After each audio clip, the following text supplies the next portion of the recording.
네, 오늘 함께 은혜 받으실 하나님의 말씀은 신명기 10장 12절로 20절까지의 말씀입니다. 구약 278쪽에 있는 신명기 10장 12절로 20절까지의 말씀을 제가 봉독해 올려드리겠습니다. 이스라엘아, 내 하나님 여호와께서 내게 요구하시는 것이 무엇이냐? 곧 내 하나님 여호와를 경외하여 그의 모든 도를 행하고 그를 사랑하며 마음을 다하고 뜻을 다하여 내 하나님 여호와를 섬기고 내가 오늘 내 행복을 위하여 내게 명하는 여호와의 명령과 규례를 지킬 것이 아니냐. 하늘과 모든 하늘의 하늘과 땅과 그 위의 만물은 본래 내 하나님 여호와께 속한 것이로되 여호와께서 오직 내 조상들을 기뻐하시고 그들을 사랑하사 그들의 후손인 너희를 만민 중에서 택하셨음이 오늘과 같으니라. 그러므로 너희는 마음에 할례를 행하고 다시는 목을 곧게 하지 말라. 너희 하나님 여호와는 신 가운데 신이시며 주 가운데 주시오 크고 능하시며 두려우신 하나님이시라. 사람을 외모로 보지 아니하시며 뇌물을 받지 아니하시고 고아와 과부를 위하여 정의를 행하시며 나그네를 사랑하여 그에게 떡과 옷을 주시나니 너희는 나그네를 사랑하라. 전에 너희도 애굽 땅에서 나그네 되었음이니라. 내 하나님 여호와를 경외하여 그를 섬기며 그에게 의지하고 그의 이름으로 맹세하라. 아멘. 하나님 아버지 감사드립니다. 오늘도 귀한 주일을 부활주일로 저희들에게 허락하여 주옵시고 하나님의 전에 나와 아버지께 예배드리도록 인도하여 주신 은혜를 진정으로 감사드립니다. 지금 이 시간 하나님께서만 함께하여 주시며 저희들의 온 마음과 정성과 힘과 뜻과 영과 진리를 다하여 드려지는 예배를 통해서 하나님께서만 영광 받아주시는 귀한 시간으로 인도하여 주시옵소서. 모든 것을 감사드리오며 예수 그리스도의 이름으로 기도드리옵나이다. 아멘. 네, 오늘부터 3주일간에 걸쳐서 가나안 시대의 서막 신명기라고 하는 제목을 가지고 여러분들과 함께 은혜 나누도록 하겠습니다. 오늘은 그 신명기의 첫 시간인 관계로 신명기에 대해서 간략한 설명을 먼저 드리는 것으로 시작하겠습니다. 모세 오경의 심장이 되는 성경이 레위기라고 한다면 모세 오경, 더 나아가서 구약 성경 전체의 뼈대를 이루는 성경, 좀 더 나아간다면 성경 전체의 뼈대를 이루는 성경은 바로 신명기라고 할 수 있을 것입니다. 신약성경 27권 중에서 무려 17권에 총 80여 회 이상 인용되어지는 것이 신명기라고 하는 그 성경 말씀이고, 또 엘리자베스 악트마이어라고 하는 구약 성경 학자는 신명기를 모르고서는 신약을 알 수 없다라고까지 이야기를 했습니다.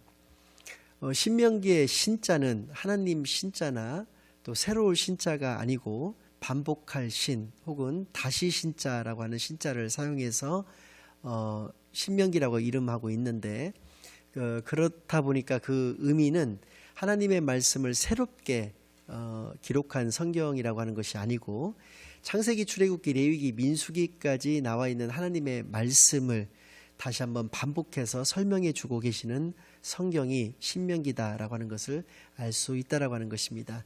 이 신명기의 시대적인 배경이 되는 것은 신명기 1장 3절과 1장 5절 말씀에 잘 나타나 있는데 그 말씀도 제가 봉독해 올려드리겠습니다.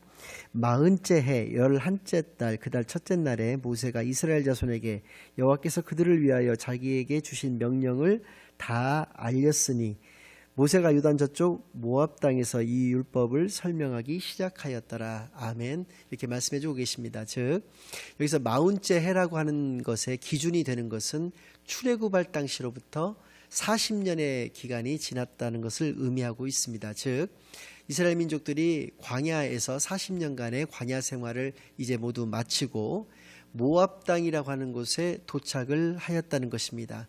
모압 땅은 그 앞에 요단강이 흐르고 있고 그 요단강 건너에 바로 가나안이 있는 곳입니다. 이곳에서 이미 120세가 된 모세는 자신이 모압 땅에서 가나안 땅을 들어가지 못하고 죽을 것을 알고 자신의 후손들에게 하나님의 말씀을 정확하게 자신이 죽기 전에 유언의 형태를 빌어서 3번의 설교의 말씀을 통해서 하나님의 말씀을 증거하고 있는 그 성경이 신명기다라고 하는 의미를 가지고 있다라고 하는 것입니다. 방금 전에 읽어드린 신명기 1장 3절과 5절 말씀에는 그래서 설교의 정의가 잘 나타나 있습니다. 다시 한번 읽겠습니다. 마흔째 해 11째 달 그달 첫째 날에 모세가 이스라엘 자손에게 여호와께서 그들을 위하여 자기에게 주신 명령을 다 알렸으니 모세가 요단 저쪽 모압 땅에서 이 율법을 설명하기 시작하였더라. 하나님의 말씀을 다 설명하는 것, 그것이 바로 설교라고 하는 의미가 되겠습니다. 여기서 설명이라고 하는 그 말은 히브리어로 베르라고 이름하고 있는데 이것의 의미는 분명하고 명백하게 밝히 알려주다라고 하는 의미를 가지고 있다라는 것입니다.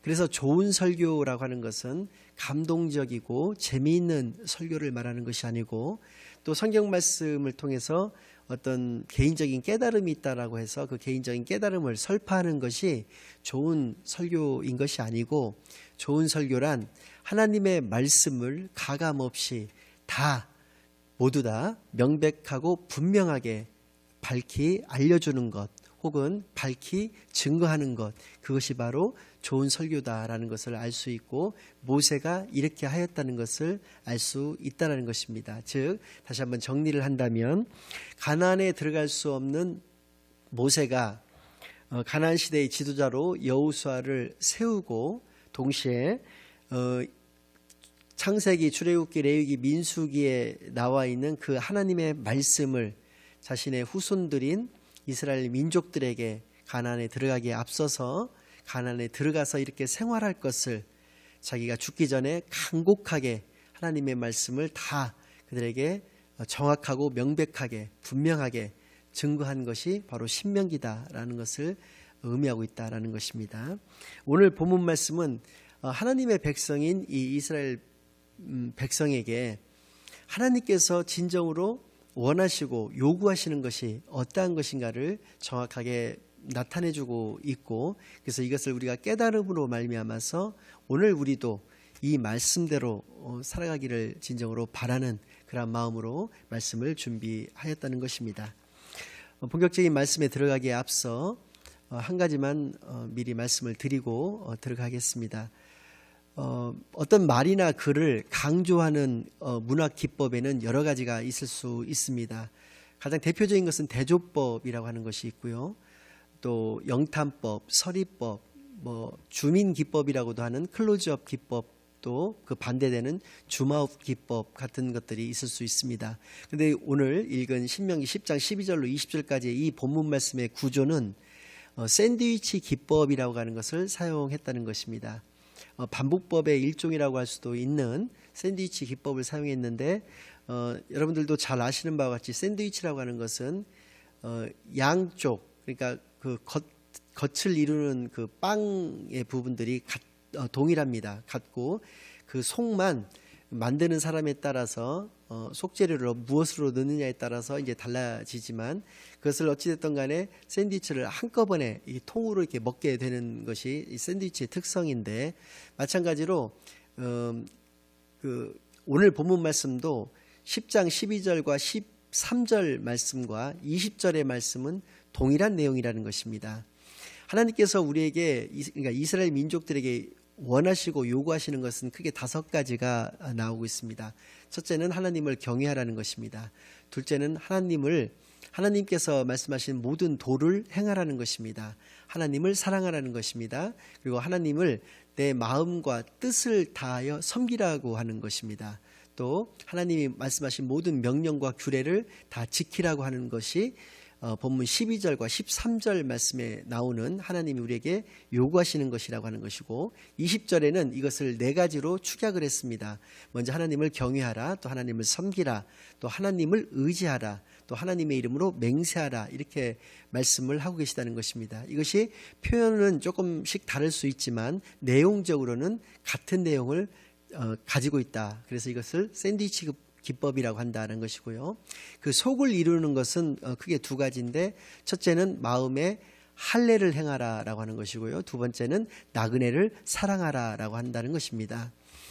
이 각각의 내용들에 대해서 하나씩 살펴보도록 그렇게 하겠습니다. 먼저 하나님을 경외하라는 것입니다. 하나님을 두려워하라는 것인데 하나님을 경외하는 가장 대표적인 우리 신앙생활의 증거가 될 수 있는 것은 경건한 예배를 하나님께 올려드리는 것이 될 것입니다. 그래서 저희 그 복음의 순례자 교회는 온라인 교회인 관계로 이것이 좀 추후에 여러분들에게 어떻게 드리는 것이 경건한 예배가 될 것인지에 대해서는 말씀드리도록 하겠고, 오프라인 일반 교회의 예를 들어서 경건한 예배의 가장 대표적인 것이 또 주일 예배라고 할 수 있기 때문에 주일 예배를 드리는 우리의 마음가짐과 태도는 어떠해야 되는 것인가에 대해서 제가 4가지로 한번 생각을 해보았습니다. 첫 번째는 사모하는 마음으로 기다려야 한다라고 하는 것입니다.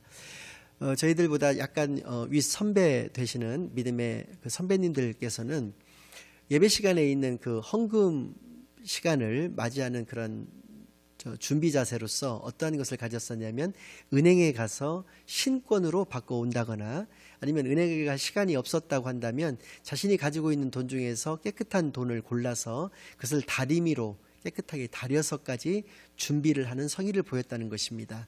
복장 역시도 마찬가지입니다. 자신이 가지고 있는 가장 좋은 옷을 골라서 그것을 깨끗하게 차려입고 예배에 참석하였다는 것이죠. 두 번째는 우리가 맑은 정신과 컨디션을 가지고 예배를 드려야 한다는 것입니다. 그러기를 위해서는 불타는 금요일이나 불타는 토요일이 없어야 할 것입니다. 그래서 우리가 물리적으로 우리가 맑은 정신과 컨디션으로 하나님 앞에 예배를 올려드리기 위해서는 우리가 잠을 설친다거나 몸이 너무 피곤한 상태로 예배를 참석을 한다거나 하는 것은 있어서는 안 될 것이다 라는 것이 제 생각입니다. 세 번째는 예배 시작 전 최소 20분 전에는 출석을 해서 교회에 나와서 예배 시작 전에 기도와 찬양으로 준비를 해야 한다는 것입니다. 그래서 우리의 마음 문을 열고 하나님께 예배드릴 그런 마음을 가져야 한다는 것이고, 마지막으로 4번째는 우리의 온 마음과 정성을 다하여 하나님께만 예배를 올려드려야 한다라고 하는 것입니다. 이렇게 경건한 예배를 통해서 하나님을 경외하는 것을 우리가 증명하는 그런 신앙생활을 해야 될 것이다 라는 것이고요. 두 번째는 하나님의 도를 다 행할 것을 말씀을 하셨다라고 하는 것입니다. 이것이 구약의 모습 속에서는 제가 1월 첫째 주부터 셋째 주간에 걸쳐서 레위기 19장을 중심으로 여러분들에게 말씀을 증거를 하였었는데, 거기에 보면 하나님의 마음으로 살아갈 것을 말씀을 해주고 계시다는 것입니다. 즉 거룩한 삶을 살아갈 것을 우리에게 말씀을 해주셨다는 것인데, 그것이 바로 하나님의 도를 행하는 삶이 될 것입니다. 그러나 신약에 들어와서는 예수님께서 그리스도로 이 땅에 오셨기 때문에 베드로 전서에 보면 예수님이 걸어가셨던 그 자취를 따라서 우리가 걷기를 바라는 그런 말씀이 나오고 있습니다. 즉 예수 그리스도가 걸으셨던 길을 그대로 걷는 것, 그것이 바로 성도의 삶이라고 하는 것입니다. 구약에 있어서의 믿음의 선진들에게 나타난 공통적인 특징은 3가지인데, 첫째는 그들은 회개에 능한 자들이었다는 것입니다. 두 번째는 하나님의 말씀을 붙잡은 삶을 살아갔던 자들이라는 것입니다. 세 번째는 그들은 미래를 준비하는 그러한 자세를 가졌다는 것입니다. 이것이 예수 그리스도가 이 땅에 오신 신약의 시대에 와서는 같은 내용이지만 약간 함축적이고 축약적인 내용으로 좀 바뀌었는데요. 회개는 역시 마찬가지로 회개입니다. 우리가 회개를 통해서 하나님과 나와의 올바른 관계를 회복해야 할 것입니다. 두 번째는 말씀은 복음으로 축약이 되었다는 것입니다. 복음은 예수가 그리스도시라는 것이 바로 복음인데, 그것을 늘 우리 마음속에 간직하고 살아가야 된다는 것입니다. 그리고 미래에 대한 준비는 이 복음을 널리 증가하는 삶을 살아감으로써, 즉 전도의 삶을 통해서 우리가 그것을 증명할 수 있다라고 하는 것입니다. 그래서 신약 시대에 접어들어 살고 있는 우리들은 회개와 복음과 전도의 삶을 살아가는데 부족함이 없어야 할 것이고, 이것이 바로 하나님의 도를 행하는 삶이 될 것이라는 것입니다. 세 번째는 5가지 중에서 세 번째이기 때문에 센터에 위치해 있는데 가장 중요하다는 의미를 가지고 있습니다. 그것은 하나님을 사랑하라고 하는 것입니다. 이것은 제가 설교 말씀을 드리는 것보다는 요한일서 4장 7절에서 12절 말씀에 이것이 너무나도 정확하고 잘 나타나 있기 때문에 그 말씀을 읽는 것으로 대신하도록 하겠습니다. 요한일서 4장 7절로 12절까지의 말씀입니다. 사랑하는 자들아, 우리가 서로 사랑하자. 사랑은 하나님께 속한 것이니 사랑하는 자마다 하나님으로부터 나서 하나님을 알고 사랑하지 아니하는 자는 하나님을 알지 못하나니 이는 하나님은 사랑이심이라. 하나님의 사랑이 우리에게 이렇게 나타난 바 되었으니 하나님이 자기의 독생자를 세상에 보내심은 그로 말미암아 우리를 살리려 하심이라. 사랑은 여기 있으니 우리가 하나님을 사랑한 것이 아니요 하나님이 우리를 사랑하사 우리 죄를 속하기 위하여 화목제물로 그 아들을 보내셨습니다. 사랑하는 자들아, 하나님이 이같이 우리를 사랑하셨은즉 우리도 서로 사랑하는 것이 마땅하도다. 어느 때나 하나님을 본 사람이 없으되 만일 우리가 서로 사랑하면 하나님이 우리 안에 거하시고 그의 사랑이 우리 안에 온전히 이루어지느니라. 아멘. 네 번째는 하나님을 우리의 마음과 뜻을 다하여 섬기라고 하는 것입니다. 즉 억지로나 부득이함으로가 아니라 능동적이고 자발적인 섬김의 태도를 가지라고 하는 것입니다. 이것은 기본이 되는 것이 하나님에 대한 사랑인 것입니다. 전제가 되어야 그 하나님의 사랑이 전제되어야지 하나님을 섬길 수 있다는 것입니다. 즉 우리가 하나님을 온전히 잘 섬긴다라고 하는 것을 하나님을 사랑한다는 증거가 되는 것이고, 반대로 하나님을 사랑하지 않기 때문에 우리가 하나님을 잘 섬기지를 못한다라고 하는 그러한 반증이 되는 것이라고 하는 것을 우리가 알 수 있다라고 하는 것입니다.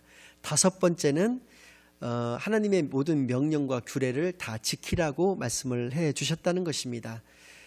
다 지키라고 한다는 것은 하나님의 말씀에 대한 절대적인 순종을 의미하는 것입니다. 우리가 절대적인 순종을 해야 되는 이유는 13절 말씀에 잘 나타나 있습니다. 13절 말씀을 제가 다시 한번 봉독해 올려드리겠습니다.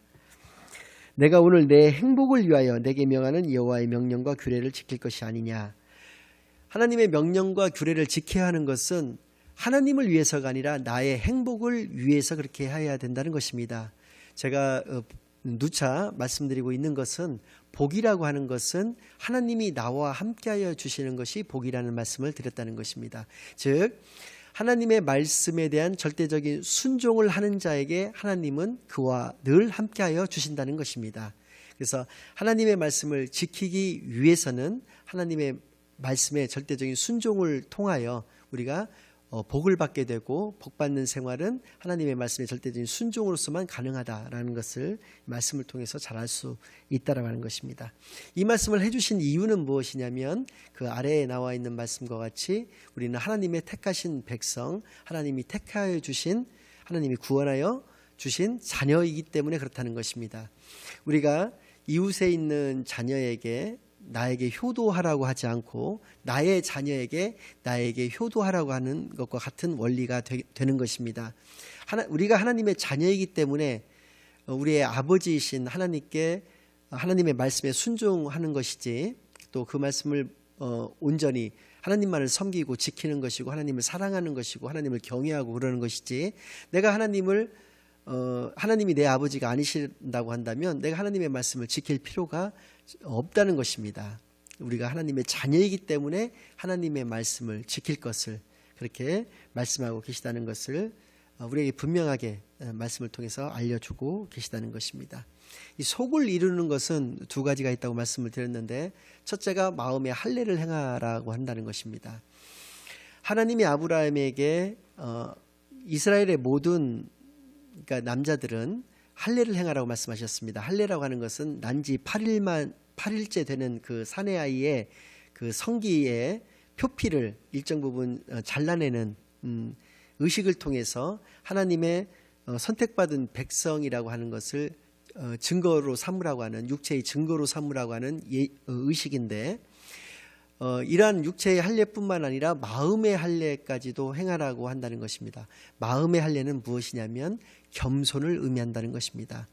겸손이라고 하는 것은 하나님만을 바라보고 하나님만을 의지하는 것을 말하는 것입니다. 반대말은 교만인데, 교만은 세상 혹은 나를 바라보고 세상 혹은 나를 의지하고 살아가는 삶이 바로 교만의 삶인 것입니다. 그러지를 않고 하나님께 겸손한 삶을 통해서 하나님만을 온전하게 경외하고 그의 도를 다 행하고 사랑하고 섬기고 지킬 것을 그렇게 말씀을 해 주셨다고 하는 것입니다. 두 번째는 네가 그렇다고 한다면, 하나님이 요구하시는 것을 다 듣는다고 한다면 나그네를 사랑하라고 말씀을 해 주셨다는 것입니다. 나그네를 사랑하는 것에는 그 안에 내용이 두 가지가 담겨 있습니다. 첫째는 무조건적인 사랑을 하라는 것입니다.